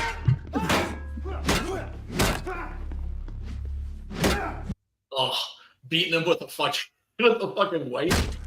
Won't play ball or won't take balls. Exactly. Yeah. Ooh, Well, fuck them. They're just fucking they're just shooting themselves in the foot. Dude, Let them do that. I was watching a round table with a bunch of rappers, and one of them came out and said, "Yeah, but did they try to make y'all do gay shit?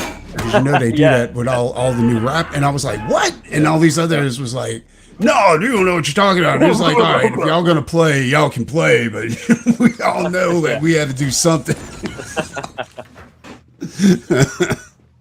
Well, look, you know what? I would never do anything to take out a competitor like a peer.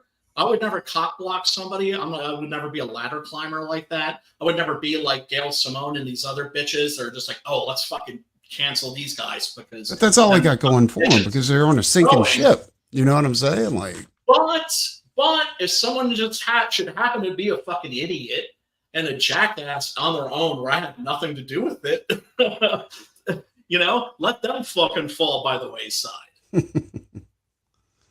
yeah. Yeah, I love this fight. I remember just seeing this fight and just being like, damn, dude, when I first saw it. It's just savage. Like, I had never seen nothing like that before, you know? Yes. And I've seen a lot of his movies and shit, too, but it's just like... Like I said, he says that this is his best movie. It is. I like that. The movie that he's in, not great. I like that part right there where he's like, "Fuck this bat." Boom! Oh, yeah.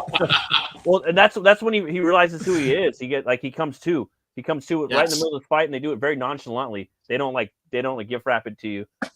He kind of just like, oh, okay, I know kung fu now, but they don't say it, you know.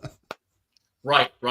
Like in what was the movie that I was comparing this to? Upgrade, which did get like some positive critical attention. That movie's awesome, dude. So it's really good. There's a moment where he has to let the computer take over, and then the computer's just moving his body around like a puppet. Yeah, He's just whipping ass. Yeah, I gotta watch that again. That movie was solid. One of the best movies, really one of the best action movies up there. It's funny how you can kind of cherry pick like not that many movies that were really that dope over the last few years as far as action goes in America. No shit, dude. There wasn't that many. There was like fucking 20, something like that. Yeah, but they're trying to actively like get rid of, you know, the masculinity in movies. Yeah. You know? Yeah, dude. Man, horror is the future. There's more horror movies being bankrolled right now than any other. Movies like this, dude, you know? Like this movie's, I fucking love that shit. That shot, he looked like Robert Pattinson right there. He just does. Kirkland, Robert Pattinson. You know, come to think of it, that does explain a lot why not just action movies, but why horror movies aren't that good. Yeah, they just fucking just castrated, bro. Yeah, well, but when there's an oversaturation of a genre, it means there's going to be a lot of shit. But there also are going to be 2 or 3 gems that wouldn't be there if it hadn't been for like the boom. No, what I'm saying is like, because I'm thinking like I'm comparing it to Terrifier, right? I mean, yeah. Like there's no movies out there like that, you know, like not anymore. I mean, not since the 90s. Nope. You know? Yeah, just next level. Less than $1 million budget, and it did like fucking like 15 bonkers million. fucking money. Yeah. Same thing's happening now with Godzilla -1. Yeah, exactly. Actually. Yeah, that's #1 at the box office. You know how much money Toho spent to make that? Yeah, $15 million. They already made 11 in $1 million. I think it's the highest-grossing Japanese movie of all time in America. They have to keep it in theaters another 2 weeks. That's what happened. You heard about that, huh? That was awesome. Terrifier fucking made a bunch of money too. They had to keep it in theaters like another week because it was doing a lot of money. Like people want to see these fucking movies that are. And everything's a goddamn ghost movie for some reason. You know, I mean, that's crazy. Yeah. You know? Well, it's like, you know, like the oversaturation of the zombie movies. You know, that shit comes and goes in cycles. Yeah. I don't know. This cycle sucks. I don't know. Here, check it out. Terrible cycle. Oh. See, this is my whole point. That's the most brutal kill in this movie. Oh yeah, batter up. The whole fight. This is Love the this whole movie. thing, man. It's like a bat is a fucking deadly ass weapon, and they're Yeah, just wailing on each other. Yeah, with they like it. sword fight with bats, That's dude. I fucking love that. It's a bludgeoning instrument. Yep. Nobody comes back from more when you get hit in the chest with a fucking bat that hard. It's not really the chest; it's the head. If you get hit in the head with a bat, you're fucking done, dude. I mean, earlier was the abs and the chest and shit. They were I knew. coming back. I used to hang out with this dude, and he was an enforcer for a biker club, right? Yeah. And he said, because I told him I have a bat in my car, I keep it in there, and he goes, "Dude, you be careful with that." He said, because when I used to have to go collect money and shit like that, he said, one rule: never hit a motherfucker in the head, because your head will crack like a fucking melon. It's a smush. You're right. The big misconception that bats are not deadly weapons. Shit. Very bad. Very bad. People who haven't been hit with a bat. Yeah, these are super soldiers. It's like if you hit somebody in the head with it, their head is either going to crack or it's going to smush. You want to see what it does? Take a watermelon. You remember Gallagher? Oh You remember Gallagher back in the day? Yeah. Or Zombie Go Boom, where they have like the gels Z heads that they tried to. Oh yeah. If I had like Mark Millar money, that's probably what I would be doing every day, all day, every day. Watermelons? Like breaking watermelons? Fucking moving the cart around with watermelons everywhere. Hammers. Check this out. Here's some plastic.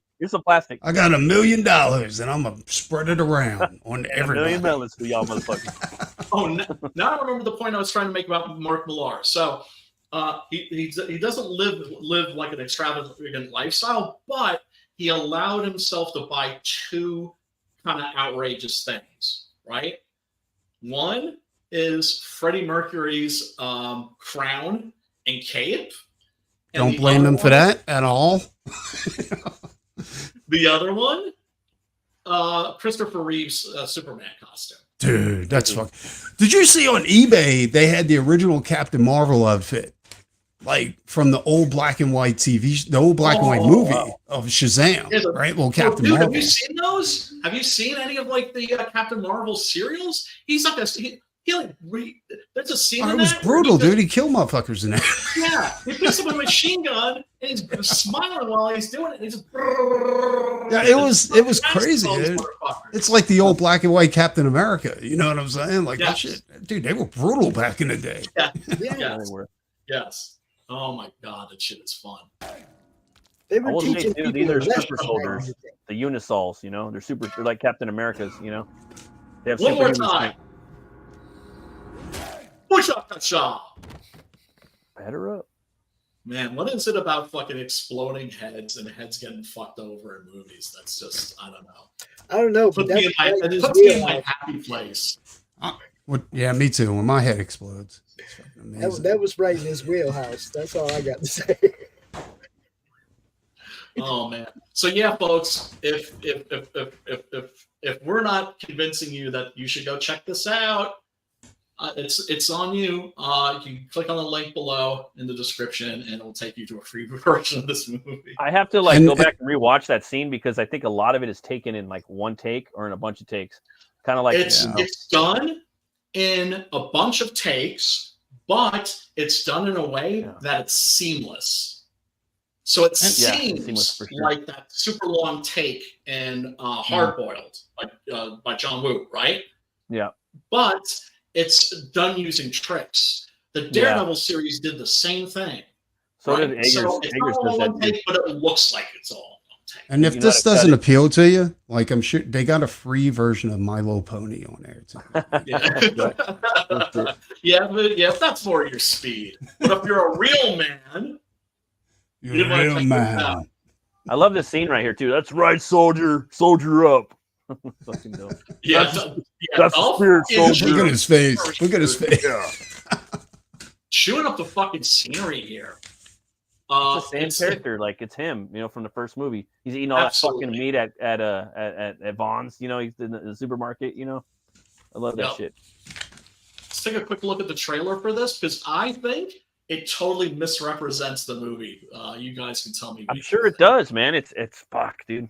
It's a hard movie to market. I ain't gonna lie. Oh wait, no, that's the wrong clip. Like the promo art, the trailer, it would have been like a mission to really, to really market this film correctly. If I was doing it, I would totally have taken it to like Cannes and tried to hit that, But it's Universal Soldier 4. Exactly. But I would though. I would. I mean, Well, like I said, they were showing it at the Alamo. That to me is an indication that it's a cult classic people already. are starting to discover it, because I really think that this is one of those movies. When I first saw Blade Runner, when I first saw The Thing, I would put this on that level. But it's the same thing I thought, which is this is going to be considered a classic in like 15 years. You know what's fucked up though?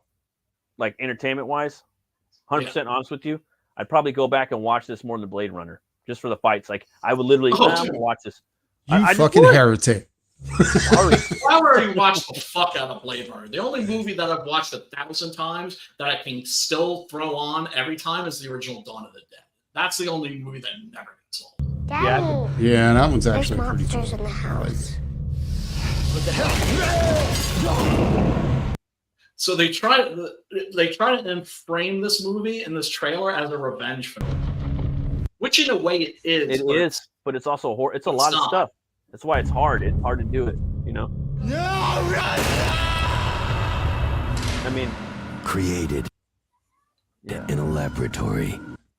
Yeah. So the voice person's not too good. Created in a laboratory. It doesn't sound good. Programmed to kill. I know this will live among them like ghosts, waiting for the moment when our oppressor shall be forced to kneel before us. Yeah, Dolph's selling that fucking shit hard in this. Yeah. He's genuinely entertaining in this. Damn, look at his fucking arms. How old is he here? Like fucking 50? For sure. 50? For sure. 50.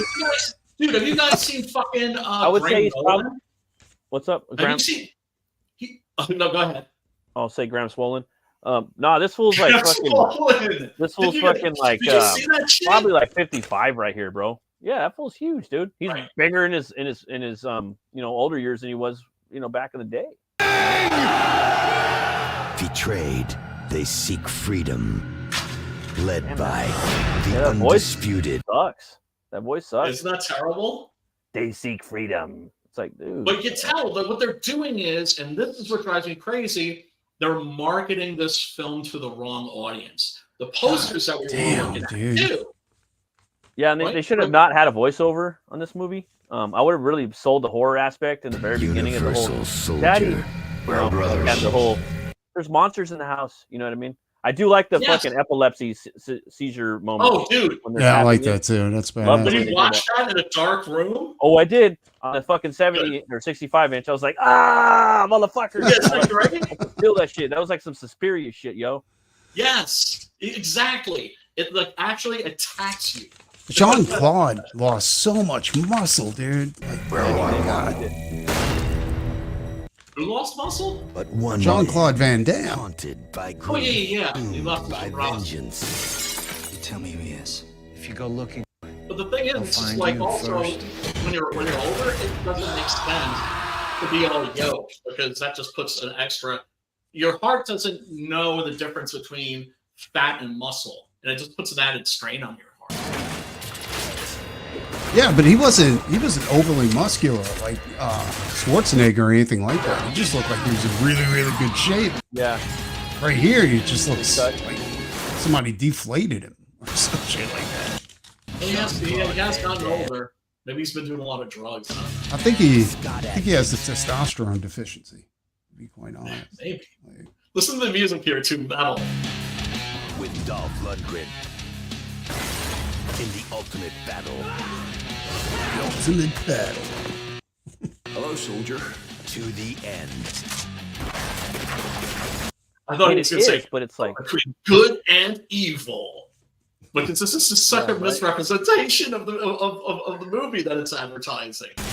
Yeah, no, I would have really I would have done it with no music. There would have been no music in there. It would have just been like the whole daddy thing in the beginning, and coming in getting fucking beat down. And be like, look, if you're like a stan for like Van Damme and Lundgren, or you're a stan for like the original Universal Soldier, guess what? This has both of them in it, but it's a horror movie. So then you're drawing in like two audiences at the same time, right? That you know, regardless of the tone of the movie or the change in genre, that you know those people's fans are still going to show up as well. Universal Soldier, Day of Reckoning. Yep. There is no end. I would have had him like waking up too after that in the hospital. Then I would have just like cut to black and then had like Lundgren like giving a speech to the fucking soldiers with like over a black screen, and that would have lit up. You know what I mean? I would just have an over voiceover. Then I would have had him underneath the ground again. No music at all. You know what I mean? Just kind of very very minor, and just kind of slowly build it up a little bit. Fan trailer. Yeah, definitely, man. Dude, like nobody went and seen it. You could literally like re-release this fucking movie and like redo a trailer and like re-promote it and like re-release it. Fucking. Yeah, so Matt, you would say I'm not crazy or wrong for calling this a horror film? No, it's not. I mean, it goes on and there's different. It tiptoes into different genres of horror. You know what I mean? Like you have the whole, amnesia horror thing. The whole like science fiction horror. Yeah, and then you have the whole like Last House on the Left style horror in the beginning of the movie. I forgot what psychological fucking I don't know. And then it starts going into to different sci-fi horror. I don't know. And then it's full on action revenge movie too. It's a lot of different genres, and I think it works out pretty good. Yeah, I mean, I just like I said, I don't always try to pick movies that are obscure or that. No, this is a dope ass fucking pick, dude. I'm glad you picked it. I love this movie. Glad to go back and watch it again. I need to buy it. I got the first three. I need to buy this one still. So. I thought it was kind of an odd pick for Brian. Yeah, it's definitely oddball fucking pick for Brian for sure, dude. But I like that he's mixing it up a little bit. Yeah. Well, I mean, here's the thing. I avoided this movie. I slept on this movie for like 5 or 6 years, and then I just came across like a review or somebody was like, "Yo, did you see? Did you see Universal Soldier: Day of Reckoning?" I'm like, "No, I'm not gonna watch that shit." It's like, it's a fucking horror movie, and it's a great horror movie. Oh, okay. I guess I'll check it out. So what I'm saying is, the word is out there, and the word needs to continue to spread before this moves. So this and the third movie. Love it deserves. Go watch the third movie too. It's fucking dope. It's a good like sci-fi action horror movie. It's got a little bit of horror elements to it, you know, when they're bringing them back, you know, and it's really fucking good. They both pair up pretty good together. 3 and 4. So, what do you guys think we should do next? Is there Wicked City? It's Christmas time. I think it's time to Krampus. Here's the thing, Preston, the live action or the anime? They got a live action of Wicked City? Yeah, you've never seen that? No, dude. It's a Hong Kong movie. Yeah, I'll go check. Oh, dude, watch. Is it dubbed or is it subtitled? Brian well, I mean, it could be either. I mean, I don't know. I don't know how. Well, either if it's not dubbed, then no, definitely the animated, because that is a sick body horror movie. Sick. Yeah, no, so it's the live action. I'm telling you, the live action version. I say of that Black is Christmas. Really good. I say the Black Christmas is the remake, not the fucking woke Black Christmas. The second one. Yeah. Not woke. Oh, dude, I'm counting the days. We'll do that next year. Counting the fucking minutes until we get to do fucking woke Black Christmas. I gotta make you motherfuckers laugh. You need to see that. Seriously? Is that for real? I want to do the first remake. Yes. You need to see that shit to believe it. Yeah. Fucking holy shit, dude! You're right. Oh my god, they got the spider chick in there too. I like the remake. Insane. I thought it was pretty cool. Oh, dude, the Wicked City? Yeah. Go to this is the thing you always do if you want to find a movie, see if it's online or if it's on streaming. Go to Internet Movie Database. look the movie up, and they have a little button there that you can click that will Google show does you too. different places where you can see it. Google does too. Like they'll like if you just put a movie in Google, it'll have like a list right below, and it'll say, oh, it's streaming for free, $4, $5, $4, $5, right on Google. Like as soon as you like scroll down now. We're getting closer every year to my childhood dream of having a remote control and being able to watch any movie at any time. Oh yeah, that's right. We're getting closer and closer. Oh yeah, this is one that that we should do at some point too. I got this in the mail. Oh yeah. Oh, that looks dope. Shout Factory, Frankenstein, the true story. Oh yeah, yeah. This is a TV movie. Usually, is it a TV movie or is it a documentary? It was a TV movie, a two-parter, and they cut it down. I think you can watch a free version on Tubi that's cut down to 2 hours for like theatrical release. But this was a 2-part miniseries, and it's great because the second part is pretty much the novel, but the first part is just bonkers. It just like goes in a really fucking crazy, interesting place. But yeah, maybe we'll do that sometime. But yeah, I guess we'll do Black Christmas 2006. I'm down. I remember watching that movie and liking it. I like the okay. Which one? The creatures. Okay, all right, but here's the thing, we'll do that. But if I find a copy of Woke Black Christmas before that, that'll be available. That'll be available for sure. We got 2 shows before Christmas. You want to do the Woke one? That's cool. I haven't seen that one, but I think I started watching part of it now. It's like, it's unbelievable. It's hard. It was hard for me to watch. Dude, it's maximum cringe. I mean, maybe if I drink a couple of beers and eat some popcorn, I can watch it. 2 movies. Yeah. We get to pick 2 Christmas movies going forward because we got 2 weeks before Christmas. All right. We'll pick them. There's no shortage. We can do the other Black Christmas, either one of them this year, and then there's next year. So there's always next year. That's why I say throwing stuff around, Preston. Just quit. I'll see you guys later. I got Bloodbone. I got Edwin Azevedo tonight right now. So ooh, tell everybody where they can find you, Bree. You guys can find me on the Twitters at Runecutter Comic. You can find me on YouTube at Metal Movies and Brewskis, and you can find me on Instagram at BatMerc, and Runecutter Comics and BatMerc on Facebook. So that's it. And thanks guys for having me. I appreciate it. You're the man. And I'll see you next week. Have a good interview. The Horror Movie Club. I'll try and see you soon, Matt. Motherfucker. Piece of shit traitor. Just fucking comes in and just fucking just waltzes right out like he owns the place. No, see, it's like the kind of guy that'll come eat your food and then take a really big dump in your bathroom and never say thank you. You don't need an excuse to leave anymore. He's got a show to do. Gotta go, guys. Oh my god. Oh shit. People trying to figure out excuses to leave. So he's like, I'm just gonna start doing a show at 11 o'clock. Oh man. But yeah, I'm excited because Preston, did you get to read the Hell Knight script yet? Yeah, actually, I put it in my reader and I was listening to it. And I'll be honest with you, at first, like I thought it like my original idea for Hell Knight was for him to be an outlaw. You know what I'm saying? From hell. You know, and then I was like, I went off the 2-page comic that you did. Yeah, no. But after checking out your script, I was like, well, that opens up a whole host of story ideas, like having him be able to surf through, you know, the dimensions of hell. You know what I'm saying? The different circles and different layers of hell. Plus, having his alter ego be a medium or something like that was actually kind of cool too, because I was like, yeah, that kind of all makes sense, you know. So that's the thing. At first, I was going to make this very much my own thing. I was going to make it more like Son of Satan. But then I was like, you know what? This is your thing. I'm writing this for you.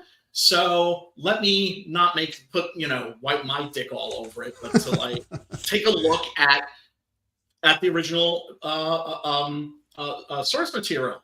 And to be honest, before I did, I was like, oh, it's probably not going to be very good. So I'm going to end up probably rewriting it anyway. But then I saw your origin. I was like, I can work with that. Yeah. Like no, I was like a bunch of possibilities. Well, yeah, I mean, the original idea was to have him as far as like almost like a medium, like not a working medium, but somebody that talked to the dead, you know, like that weird kid at school, you know, Yeah, he becomes friends, and then of course discovers that some friends turn out to be false friends. Exactly, you know what I'm saying? And I think you expanded. Like I think your idea is like, what if he grew up, and did this for a living? You know, dude, I'm going off what you wrote. No, I like that. I like it kind of expands on it. And I really dig that. And I was happy. I was happy that I was like that there was something there for me to work with. Yeah, I think that's why we work good together too. Is because we're not like no, don't touch my stuff. Yes, it's mine. Yep. No, the thing is if you don't enjoy working with other people, don't fucking do comic books. Don't do comics. Yeah. Do something else. In fact, it was so good. I'm thinking about putting it on my regular rotation of pages. That way, I can start getting some stuff down. And okay. You know, even go ahead. No, like even bringing it, like doing it as its own separate campaign. You know, if I can like expand upon a couple of portions of the story to go ahead and expand it to like 48, 62 pages or something like that. But if not, I'm totally cool with having it as an extra. Yeah. Well, the thing is too, I wrote it in such a way that you can, like, when you get to the fight, you can, if you want to, you can just fucking accordion that motherfucker. Oh no, the fight's definitely going to be expanded upon. That's a given. That's one of my jobs. One of my jobs is my main job is turning out a good story, competently written with good plot and characters, all that shit. In fact, the only thing I had a kind of an issue, not really an issue, but I was like, I seen an opportunity was where we got to the level of hell where it was all ice, right? Yeah. And I was like, well, where's all the ice demons and the lost souls like trapped in ice and all that kind of shit? You see what I'm saying? Yeah. Like I said, it's a first draft. I just I'm gonna expand upon that in art. Okay, so the feedback that you're giving me is proceed as. Because with art wise, I'm thinking like I'm visualizing like just statues of people screaming in ice, almost like a big Geiger piece, except in ice. Dude, this is what I'm talking about. This is why. I think it's going to be epic. Hell yeah! I think this is going to be a hit, dude. Fucking big time. We'll see. But like I said, like my second job is the right shit for you. That's going to be fun for you to draw. Yeah. That you can make it as gnarly as you like. That's why I was thinking maybe like the conversation at the beginning of the comic. I was thinking maybe I could make that shoot seem a little smaller or something like that. I don't know, but like I said, it's just a first draft. I think it's a great draft. Doesn't matter. These things, I will include the things that you suggested and keep the fucking, And the thing is that anybody who looks at this book and they're like, "Oh no, I don't like demon bikers," then right. I have no words. No. I mean, the same with like Six-Gun Gorilla. I was just kind of like, it's a gorilla with like giant guns. If you don't, if you look at that, if you walk by my comic, if it were on a rack, you walk by it and you don't at least pick it up and open it just to see what the inside looks like, I don't understand you. Yeah, exactly. I don't understand that, dude. I mean, everybody has their own taste, but I think this seriously might be a contender to kind of compete with Ghost Rider. You know what I'm saying? Like, seriously. We'll see. We shall see, brother, man. So yeah, I guess we should sign out, and I'm gonna get something to eat, and then hopefully pop over and there's some support behind our boy Matt. Preston, tell these fools where they can find you. Nikki the Pipe on Twitter and Doc Salem on YouTube. Hell yeah. That's it. And Pops, tell these fools where they can find you. This comic on Twitter, Comic Related Madness on Facebook, and the Madness Comic Network on YouTube. And, I'll play the stuff going out. Go ahead and do it, buddy. Excellent, because I haven't seen a lot of that shit. Anyway, folks, thank you so much for tuning in. We really do appreciate you. Much love towards you. And until next week, peace, love, and mellow.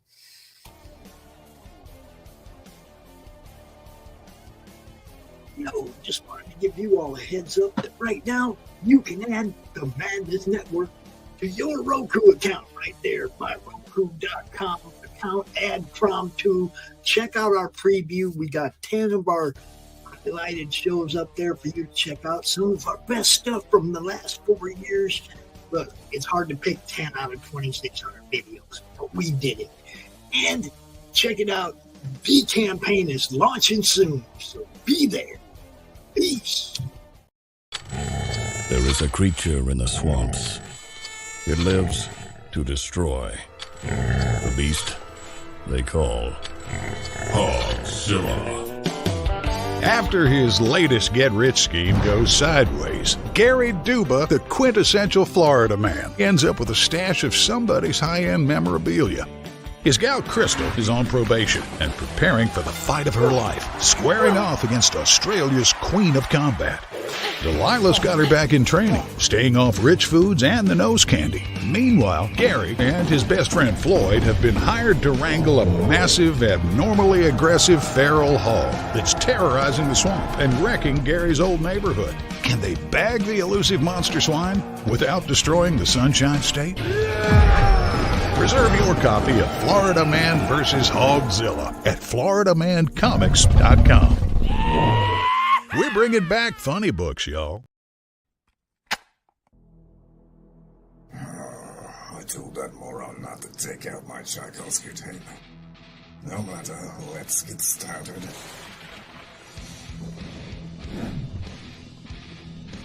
Here we are, Nancy Moon. The last time we left our heroine, she had just joined my esteemed colleagues at level M. And the soldier who cannot stop talking, a magician with money issues, and a vampire with a checkered past. But there are other teammates she's yet to meet. One in particular might be a little bit shocking for her. I do hope she's not allergic. Back it today, won't you? Like right meow.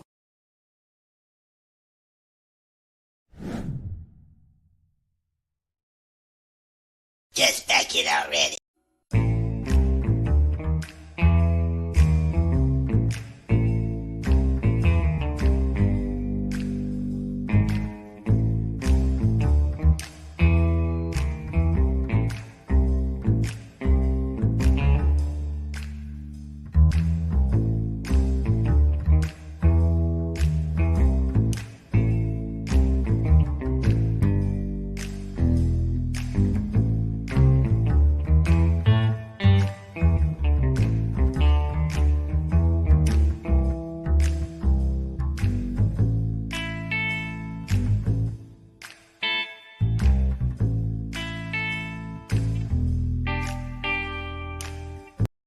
Comic Books for Kids provides comic books to kids in hospitals and cancer centers across the U.S. It's a place where we can all work together to make sure every child has a comic book. 100% of all proceeds go towards the kids. It's about making a difference, and while they're in the hospital, allowing them to fly like a superhero, battle dragons, or rescue teddy bears. We are in every state in the country and now support over 160 hospitals. Every month, we add more. Visit cb4k.org.